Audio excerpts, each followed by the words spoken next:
Welcome to the You Are Worthy Network, everyone. I'm your host, Steve Wormer, and I'm excited to be with you this first Monday in August. Can you believe that it's already August? Crazy, right?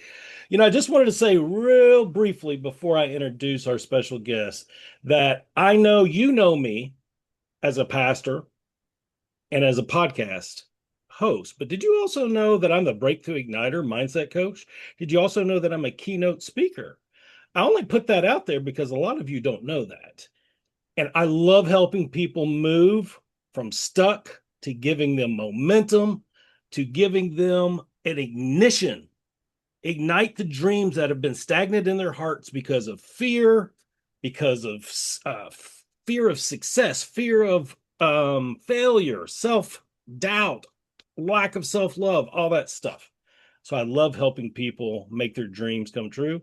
And one of the ways I do that is my friend Christy Days and we do a masterclass called Worthy of Your Next Step. And we had our initial one just a couple of weeks ago, well received. We have our next one already on the books, August 31st. I think it's 4 o'clock Central, if I'm not mistaken. Easy to find. It's going to be all over social media. You can go to my website, stevewormer.com. It's already on there. Love to have you because you are worthy of your next step. Okay. All that being said, today is about Michelle. Michelle Thompson, Yes. MBA, PMP, CLC, is a certified life coach, founder of Michelle Thompson Coaching, and author of Courageously You, 7 Mhm. Simple Frameworks to Create the Life You Love. In her debut book, Michelle draws on her own remarkable journey from rock bottom to radical reinvention to offer women a compassionate, practical roadmap for transforming their lives through 7 powerful frameworks. With over 17 years of experience helping and mentoring women through life's most pivotal transitions, Michelle brings a uniquely holistic approach that blends her analytical project management background with deeply personal transformational coaching. Her work is rooted in truth telling, courageous action, and the belief that it is never too late to become who you were meant to be. Michelle spent over 2 decades in corporate leadership, including managing a 67 million global HR platform implementation and serving as chair of the Heritage Business Resource Group, where she earned the Allyship in Action Award. She is a certified Prosky, hope I said that right, change management practitioner. Her expertise in change management, transformational leadership, and executive presence now serves her greatest mission, helping women break down big goals into manageable steps and achievable life-changing outcomes. Michelle holds an MBA from Wake Forest University School of Business and holds certifications as project management professional and certified life coach. She Mhm. is also in her second season, over 35 episodes and counting, probably more now, hosting Mhm. her comeback, Transforming Your Life After 50, a podcast featuring empowered women who have leaned into their created future and inspire others to become the best version of themselves, regardless of age, circumstances, or background. Wow. Michelle, welcome to the You Are Worthy Network. Thank you so much, Steve, for having me. I appreciate that. And yeah, just really am honored to be here with you today. How does that feel having your bio read back to you? I'm like, there's a moment I have to pause and be like, whoa, wait, I did that? Like, wow. I mean, it's amazing to me how the things that, that how life has come at me in a number of different ways and how, I've been able to continue to move forward. And I know today at 55, I am absolutely the best version of me. And and I can hope that I can continue to grow and further develop along this journey. So it's just like I said, just a real honor to be here. I love that you're not afraid to put your age out there. Yeah. Even as you were describing what it felt like to have that bio read back to you and all those things you have accomplished, even my thought was, and the best is likely still in front of you. And so I Mhm. love that at 55, and we're not that far apart. You're my wife's age, and I'm Okay. 57. And like, there's so much that we've seen, there's so much that we've done, but there's so much good still to Yeah. come. So I love that perspective for sure. Yes. Tell us, 100%. tell us, Michelle, what part of the world you live in? Where do you call home? I am in Southwest Florida, on the Gulf side, like directly due west of Fort Lauderdale. I'm right in between Naples and Fort Myers, a little town called Bonita Springs, Florida. Love it here. Moved here 6 years ago this month, August 15th in 2020. I moved to this area. I'm a native North Carolinian. Still have all my family, or most of my family, I should say, is in North Carolina, so still have strong ties there. But I love Southwest Florida. It is me. Yeah. So I'm not the only one that moved during COVID. That's right, for sure. I moved. There's a lot of us. Yeah, yeah, that's a good point. So tell us who you do life with. Tell us about your family. So my boys, I have two boys, 27 and 24. Again, they're both in North Carolina and just young adults creating their own life for themselves and doing well.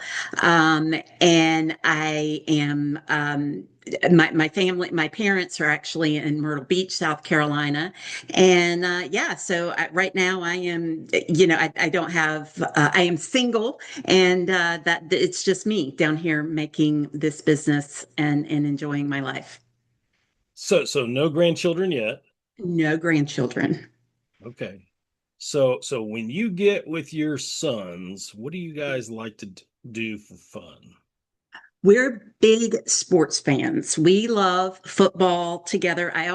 The boys played football, from the time they were little growing up. And then so today we're big NC State, Wolfpack, go pack. Fans for NC State. In fact, we're going go to a game this season. We usually do every season, every football season. We usually figure out, okay, what football game are we going to this year? Last year, we actually went up to see the Patriots play against the Carolina Panthers. So I have one son's a Panthers fan, one son's a Patriots fan. So it wasn't a good day for the Panthers that day, but it was a lot of fun getting some time with them. Okay, so I'm trying to remember what I read in your bio. You got your MBA at Wake Forest. So I did you get did. your undergrad at NC State? No, unfortunately, I wish I could say that. I went to Guilford College for my undergrad, which is a small private college in Greensboro. Yeah, I come to love NC State a little bit after that. Their father went there, and when we were together, we spent some time going to games and stuff. So I got to know other people who had went to NC State or had gone there, and so it just stuck with me. It's like, oh, I really love this environment. I love this college. I love the school.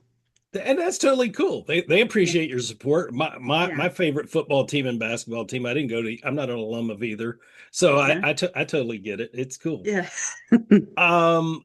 All right. So we're gonna dive in here, starting off with a little this or that. Mhm. And here's what I want you to remember with this. Don't Mhm. overthink it. First Mhm. answer that comes to mind. And in these series of quick questions, I'll give you one answer where you can say both. So be wise and not use it too early. Okay. Only one answer I can say both. Only one you can say Okay. both. Okay. All right. Small Okay. town or big city? Small town. Read the book or watch the movie? The book. Mhm. Books or podcast? Books. Early bird or night owl? Early bird. Mhm. Camping or hotel? Oh, hotel. 100%. Sounds like a story. Oceans or mountains? Oceans. rock music or country music? Country. Okay, okay. Dogs or cats? I have to say both on that one because I have historically loved dogs, but right now I had a dog that passed in Mm, December, and so right now I have a cat, and I've had this cat for 5 or 6 years now, and I do love my cat, so I have to say both. that was a good time to use it, I think. Yeah. Cook or take out? Take out Ice cream or pie? ice cream, Chocolate or vanilla? chocolate, 100%. And the last one, coffee or tea? Coffee. Okay. Huge Dunkin' coffee fan. Dunkin' is it. If you would have asked me Dunkin' or Starbucks, it would have been Dunkin'. So so FYI. so we definitely align. I just quit coffee Friday, Ah, okay. Wow.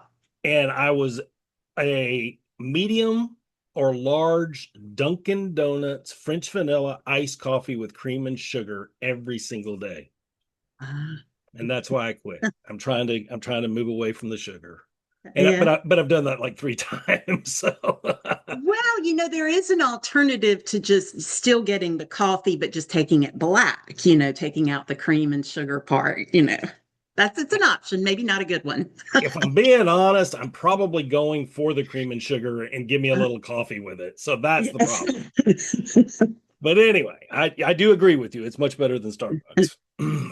Let's go back in time. I want to take you to your senior year in high school. I Okay. want to take you specifically to graduation is upon you. Let's Mhm. say graduation is on a Friday, which it usually is, Mhm. Mhm. and it's Wednesday afternoon. Mhm. Let's get into the mindset of Michelle for a second. Are you, oh my gosh, how did it get here so quick? Oh my Mhm. gosh, I better get a job. I'm going to miss this place. I guess I better start getting a little serious about Mhm. my future. Or on the other extreme, oh my gosh, is this 48 hours ever going to go away? I've got senioritis on 12 out of a 10 Mhm. scale. Get me out of this place. No looking back. I've got a job. I'm going to keep it through the summer. I know where I'm going in the fall. Let's go. Or are you somewhere in between? It's okay. I'm just trying to get where you are. Yeah, I was totally let's go. I'm like freedom, out of school, moving out from home with parents, and it was going to be that new chapter for me. And I was all about being out on my own and starting this new adventure of my young adult life. That was totally me, 100%. And so with this determination, Hmm. what was the plan? Was it school? Was it a specific degree? Did you have your sights on a specific career? What was the plan? This is such an interesting thing to reflect on because I can tell you, and some people know, and so everyone knows. I do have a history with addiction, alcoholism. I started that drinking my senior year, and the way that started. The alcohol for me, it was that let's go, that a liquid courage, if you will. Like it just opened up doors. It made me see this big, beautiful world. And that was, when I first started drinking, it was just like, oh man, I had discovered alcohol and I was ready for life. And that was a huge influencer in how I viewed going to school and how the rest of my life was going to play out. So that's where I was. Um, what was the other part of your question? I think there was something else that Uh, I didn't. well, trying to get an idea of what you wanted to do at school and parlay that into what career. So now I would contrast while I was very ready to get started in this life and enjoy my freedom and have fun and party and all of that. When it came to school, I did not know what I wanted to do. That I was lost in that vein. I was like, in fact, it was my the end of my sophomore year. And they're telling me, like, okay, Michelle, you got to pick a major. What are you going to do? And I'm like, okay, well, I really think I kind of like that economics class that I took. So let me I'll major in economics, and so that's how I landed in that. And so that was my major. And then I think it must have been my junior year. I also had a couple of sociology classes, which I really enjoyed. And I was like, you know what? Maybe I could even double major, do a sociology and economics. And because I really had no idea what I would do with either one of them. My decision was just based on, I enjoyed the content. I enjoyed the classes. It was, sociology, just kind of the study of people and societies and everything. I just think that was fascinating. And then just economics from a business perspective, understanding supply and demand and, some of those different things. I mean, those were just two topics that interest me. So when I graduated Guilford College, that is what I had, was a double major in economics and sociology. And is this the part where I ask you, did you do anything with either? Well, no. Well, You got the degree, that's all that mattered, right? it was a degree. That's right. I actually, that was a very interesting journey. Like when I first graduated, I did have a job initially as what was it, like a purchasing clerk or something. It's just a clerical job, behind a computer, a desk and everything. But it wasn't long after that I had what would be for me a real foundational, I mean, probably the best foundation I could have had with a job. And it was teaching somehow, some way. I was hired to teach computer software classes do you remember when it was CompUSA? They sold computers and that kind of thing. So this was back in the 90s. So there was this place called CompUSA. And so it was a retail store, but then they also had a training center where they would teach software classes. So I go in there, I have a degree, but absolutely nothing. I mean, I did nothing. When I graduated in 93, it was, what did we have? Like Word Perfect, I some love stuff Word on Perfect. stuff, like the Open Apple stuff, some of the Apple computers, but even that, I did nothing with that when I was in college. So I went in and I just convinced this guy that, somehow I would learn what I needed to know and that I could teach some computer software classes. What happened? I stayed at that job for like a year, but what I did is I learned Word Windows. At the time, this was before, it was Windows 3.1. So I learned that. Excel, PowerPoint, like all of the basic software. I learned that from that job. And I had no idea at that time, how far that was going to carry me as I went from there into my other jobs into the business world, because it truly gave me a foundation for this age of, computer and technology that I truly had no idea in 1993 when I graduated. Oh my gosh, you were giving me flashbacks. Word Perfect, Lotus 123. Yes, Lotus, that was another one. um, okay, but now you're moving into the real world, right? College is Yes. behind you. Now it's time Yes. to get a place and create a life for yourself. What do you end up doing beyond this job that you just described? And feel free to fill in any gaps or pertinent information. I certainly want to get to what you're doing now and helping so many people, specifically women. But I'm assuming. Tell me if I'm wrong. I'm assuming there was some stops along the way. Sure, absolutely.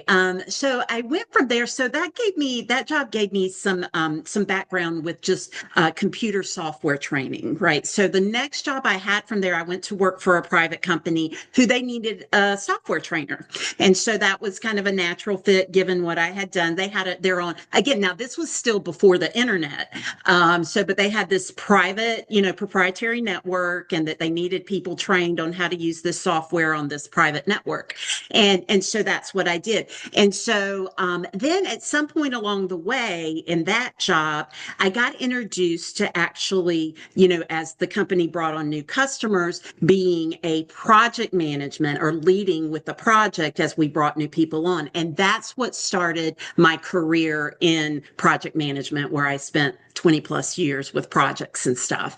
So that's how I kind of, it was this winding path that got me into project management. And I knew once I started in project management, I really enjoyed it for at that time. I enjoyed the kind of structure of, the whole systems life cycle project, how you start things up and requirements and then execute and then shut down and all that kind of stuff. I don't know if it was the structure or what it was about it, but I was really drawn to project management and it, just continued through the years that I worked in that space.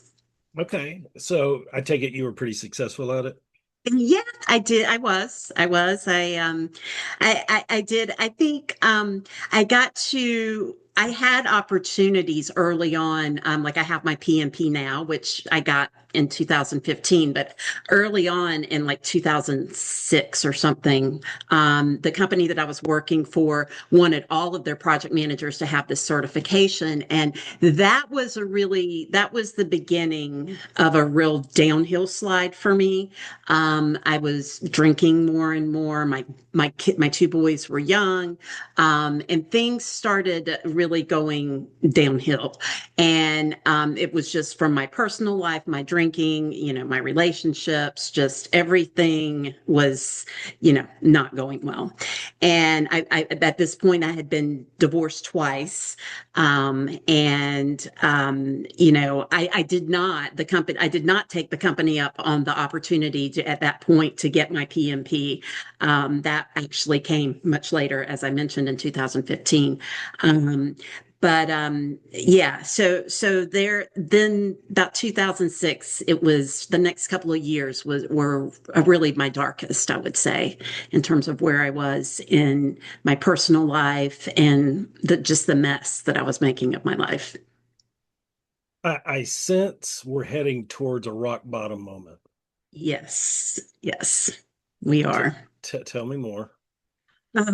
So by 2008, October of 2008, I drinking all the time. And I had this job where I was able to work from home. And this was, early on before it became popular like it is today. Mhm. But I was able to work from home and then I'd also travel.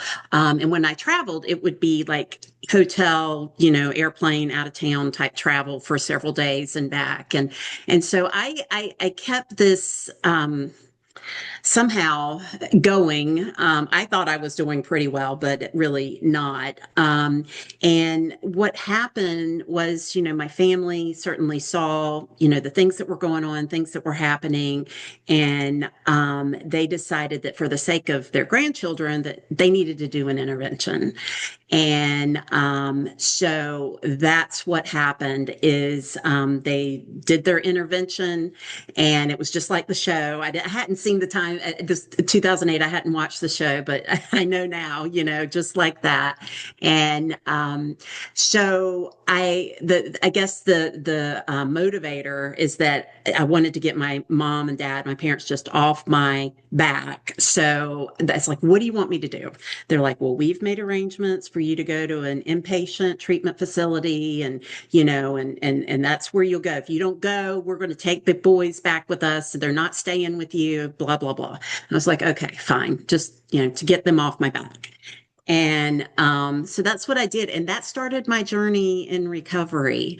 And, I was so angry. I was mad at the world. I was the victim and everything, poor me, here I am, a young mother, divorced twice, young kids, poor me. I am just a victim of, life. And I really had a hard time seeing my part in all of that. I could easily point the finger at everybody else around me, but I could not, for a long time, see how I had contributed to my own situation and what I was doing to myself and the people around me. That took a while before that became very clear. Okay, so this is like 2009. Yes, yes. Okay, so what you just described, you know, this is everybody else. I'm a victim, not looking inward. That's that. I'm assuming that's how you felt going in to the facility. Oh, absolutely. Like everybody was picking on me. What, look at you, you drink too, or you do this, or you do that. Mm.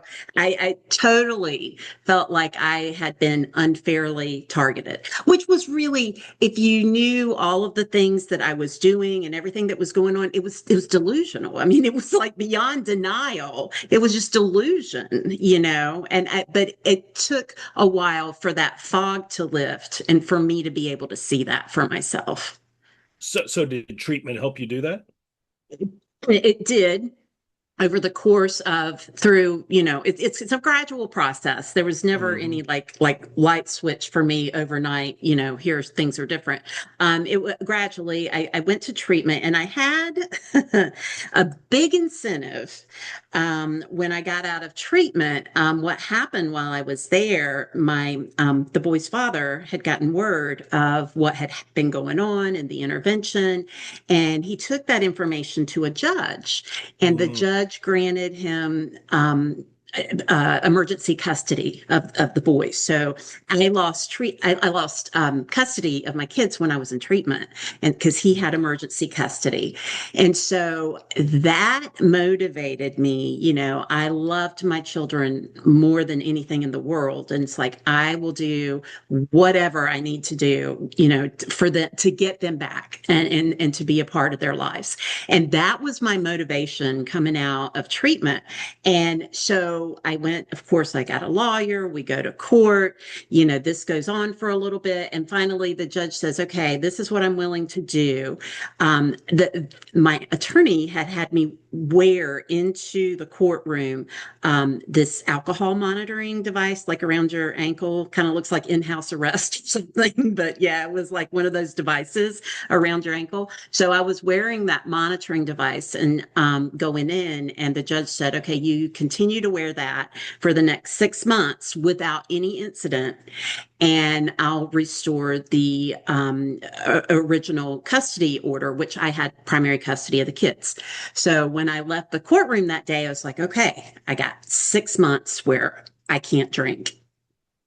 What am I going to do? How am I going to get through this? So I had gone through treatment, and they had told me there the things that I needed to do to stay sober, about the 12-step communities and meetings and this type of thing. And so, I didn't have any better ideas. So and I just needed to do this for 6 months. So that's what I did. I followed some suggestions there. I showed up at some of those community meetings, and getting a mentor and having someone to work with. Actually, somebody picked one out for me and said, "Hey, work with that person and have that person help you." So, yeah, it was just a crazy journey.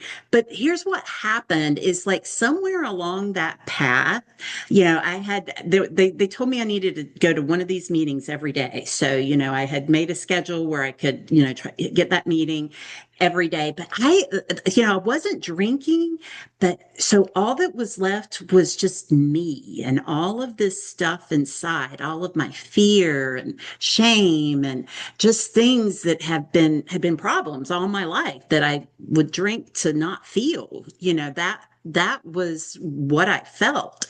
And it was just, it was terrible. It's like, I'm just awful. And there was one particular meeting that I went to, and the topic that day was living happy, joyous, and free. And it was like, I had just had it to hear. I'm just like, I don't know what you people are talking about. Here I am, come to these meetings. I'm not drinking. And I am about the furthest thing from happy and joyous and free as someone could be. I was miserable. Mhm. And so when after that meeting, I called this mentor that was supposed to be talking to and working with, that I hadn't talked to very much, and she told me, she just kind of listened to me rant and rave a little bit about what was going on, and she said, "Listen, Michelle, the people that talk about living happy, joyous, and free, they've done the work. There's this work that we talk about in the program. Are you ready to put pen to paper and start doing some of this work that we do?" And that was it for me. And I said, "Yeah, I am." And I, when I went back home, there was some writing that I had to do, and it was like the floodgates kind of just opened for me, and I just started writing about these things that had been going on, and where I had been, and what had happened, and it was really that day, like the blinders just kind of like, oh wow, like I really, like I told you about the denial and the delusion that I had been in, like it was that day I like saw that for the first time. Wow. And it was like a real transformation for me, what happened that day. So as I continued to kind of do the work that I had been given, and following the program as we're told to do. I continued doing it. I just didn't look back. And sure enough, as I started, following that, then things did become better. I did start to be like, okay, yeah, this is not so bad. I can, life is actually getting better. This is a real improvement for me. And that's when everything started to change. And I just never, after that experience, that whole 6 month thing came and went. And I've been, it'll be 18 years in October that I haven't had a drink, so, or any mind Wow. altering substances. So yeah. Wow. Congratulations. Thank you. Thank you. Wow. So you did the work, you got the kids back. Yes. Praise God. Mm. Um, and what about work at this time? So I had taken time away from work, where like the whole, the FMLA or whatever. So I had Mhm. done that for a period of time, but I went back to that same job where I had, this life where I used to drink all the time at this job. I just that one day at a time, I went back to doing what the things that, I was hired to do. And sure enough, my performance got a lot better. Yeah. It was really interesting. I talk about this in my book. There was a point in 2012. So now, I've been sober a few years, and I had an opportunity to go to a different job, still in North Carolina, but it was another town. And I, uh, I was ready to go to this new job, and I was going to start on a Monday of that week. And they called me the Friday before and be like, "Oh, wait a minute. We've got some problems here with your paperwork. We found that, we have this in your record that you had a DWI back in 1990, which I did. I was a sophomore in college. And so I had a DWI back then. So this had been 20 years ago, basically, at this point. And I was like, well, yeah, it's like, it was 20 years ago. And I also don't know really if I ever, I mean, I think I may have thought about it when I was filling out the paperwork, but I'm like, oh, that was 20 years ago. I mean, that's not, I mean, I guess I somehow justified it, rationalized it, thought that it didn't matter anyway. And they said, well, you didn't disclose it. And because you didn't disclose it, this is, we're taken away the job offer.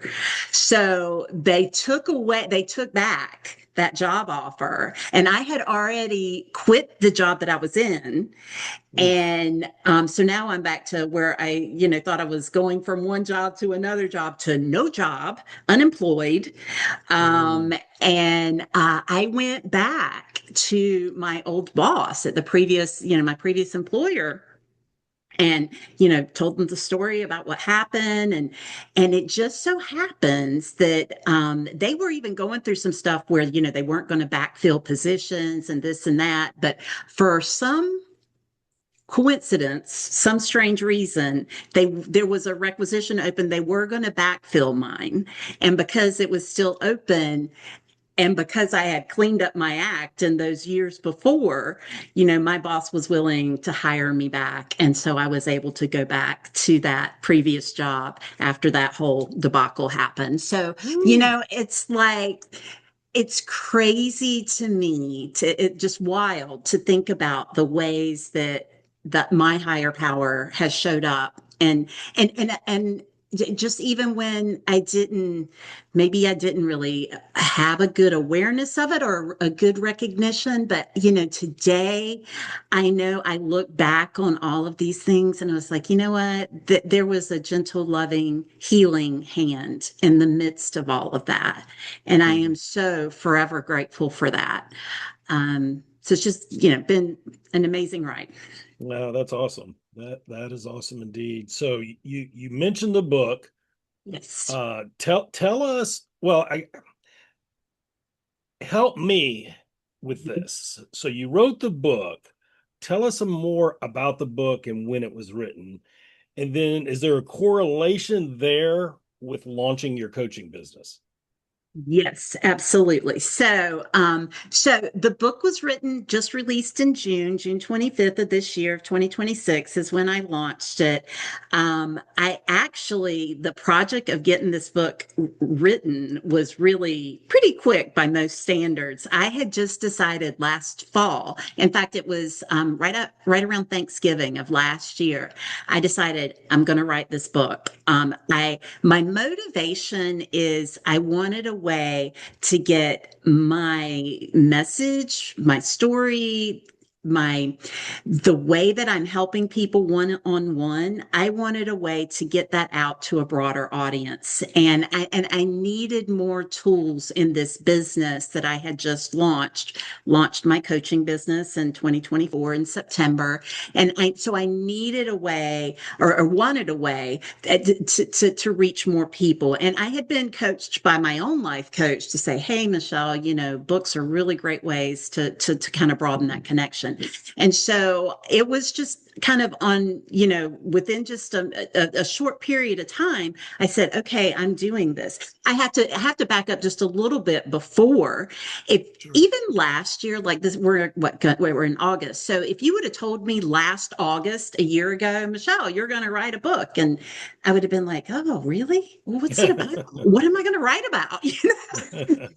So it really, things came together for me last fall. I was working on a workshop for an event where I was going to share stories of transformation because of things like I've been talking to you about. There's been a number of different transformations in my life. And so I had a signature talk around that. I still have a signature talk around that. And so as I made that decision to, write the book, it's like, okay, let me take the things I'm talking about in my talk and I'll expand on that, and that'll be the basis for my book. So that's how I got there.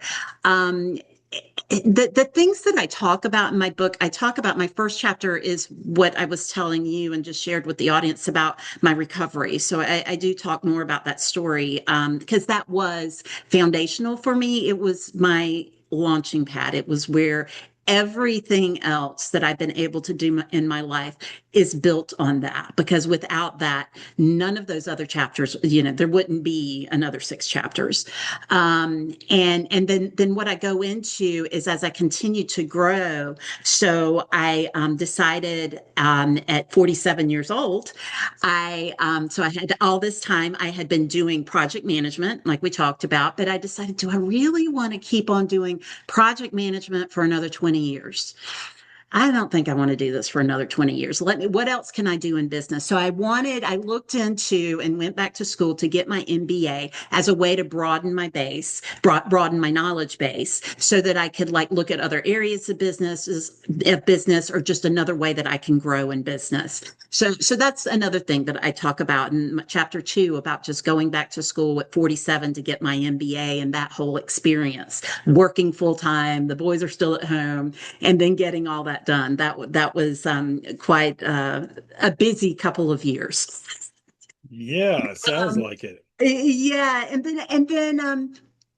so after completing my MBA, I continued to work, and I was definitely still growing and doing well in my career. I really had in my mind that I knew where I was going as far as, I had this corporate job. There'd been different opportunities that I'd have there. Again, I was just kind of continuing to get more experience, more areas of the business that I understood. And I had had a couple of really good projects that had gone well. They were successful. And I just saw myself in that corporate job, like, here's my career ladder. Like, I have these credentials, I'm doing well, here's going to be the way I get promoted and I go from here. That was well set, ingrained, if you will, in my Mhm. mind and what I thought was supposed to happen. But little did I know there was another plan at play, and a much better one. And some things happen where with that job where leadership changes, that kind of thing, and it just was not going to work for me to stay there. I was denied a promotion, and the way that things began to change, just some things became really toxic. And I was like, okay, I've got to do something else. And so I had to go on this course of some more self-discovery of what is it that I want to do? What's my next thing going to look like? And through a lot of kind of soul searching, I discovered coaching. And that is really when I set out to say, okay, no longer am I going to have somebody else behind a desk tell me like where I can and can't go, how far I can take my path, where I can go in my career. I'm taking over for that. I'm, for myself. And I want to do something that really is fulfilling and gives me the satisfaction that I want. When I take a step back and look at the job that I was doing, it was a job. I enjoyed it. It was okay, but it was a job. There was nothing of like peace and fulfillment that came from it, and I knew that when I started this business, I wanted it to be in an area like, okay, I'll get up in the morning and be like, ready to and excited to see what the day brings. Where am I going to go with this? What are the possibilities, the opportunities that can come?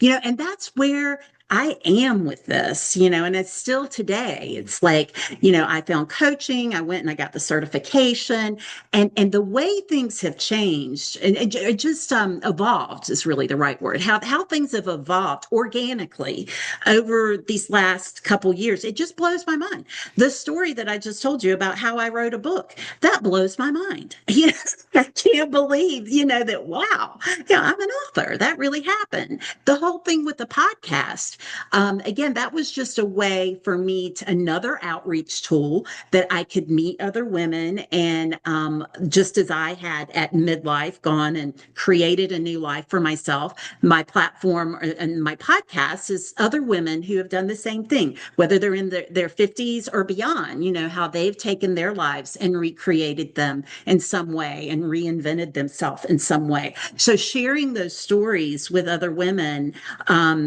and men too, to show that, hey, wherever you are, you have a choice. You can go and make a better life for yourself too, no matter how far you've been, whatever your circumstances are, you Correct. absolutely can create the life that you want. I mean, look at me, I was, an alcoholic and, in just all kinds of, darkness at my lowest point, and then to be able to be where I am today. I mean, if that's it's just nothing short of miraculous. And I Yeah. just, I'm so forever grateful for the journey I've been on, the people along the way. I can't say enough about the connection, the importance of the connection, communities like yours, mentors, coaches, everyone that has been part of my world that has helped me through every single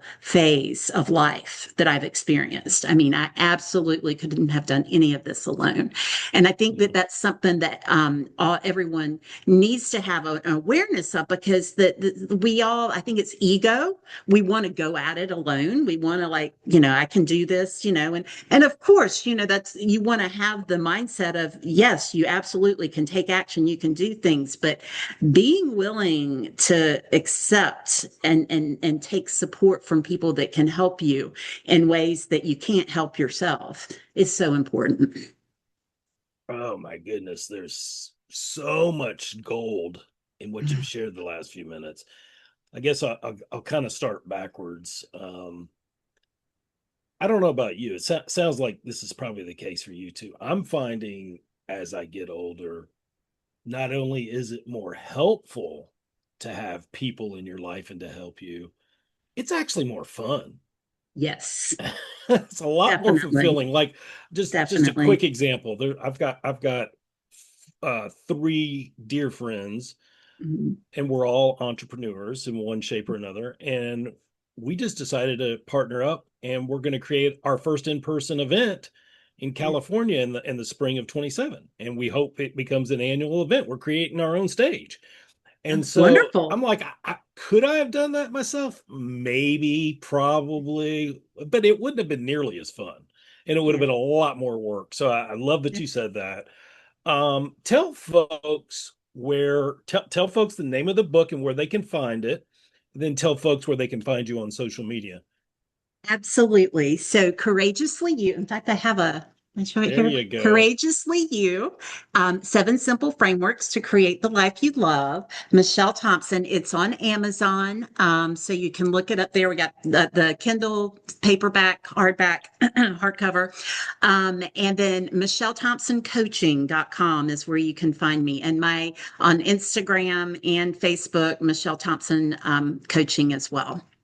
Yep. And we'll have all of that in the show notes when we're done today. Um, I don't expect you to know this, Michelle, but Mhm. in our private Facebook group, the You Are Worthy Network, Mhm. on our banner on Facebook, in the lower left corner, it says your story's not done yet. Mhm. You are a perfect example of the Lord was not done with your story yet.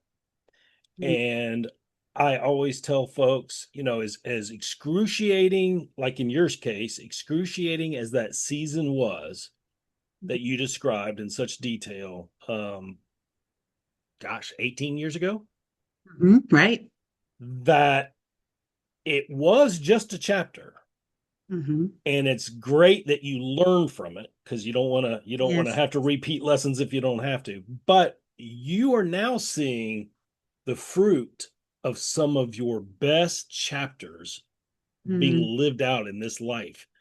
And so Yeah. I always encourage the viewers that whatever you're going through, keep going, hang on, hold on to your faith, Mhm. have a support system, Mhm. and keep going, because you're going to see some of the best chapters of your story if you just persevere.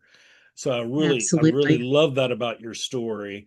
Um, we're going to wrap up here in a second, but I'm going to ask you. I'm going to throw you a little bit of a curveball. I'm going to ask you one Okay. last question. So Sure. when you went into that treatment facility, I was trying to do some math earlier. I'm guessing you were 38, 39. That's right. 38. Yeah. Okay. So what would August 3rd, 2026 Michelle say to 38-year-old Michelle Mhm. walking into that facility? Oh, wow. Um, I think um, that I would say something to the effect of you're going to have some hard times, but just hold on. and keep walking, keep moving. That there's what's the Robert Frost quote? The only way out is through. Mm, And I believe that, and I feel like that has been really my story. The way out has been going through it. And with each chapter, I mean, there has been, while I've talked about some hard, painful stuff, there's also been inexplicable joy.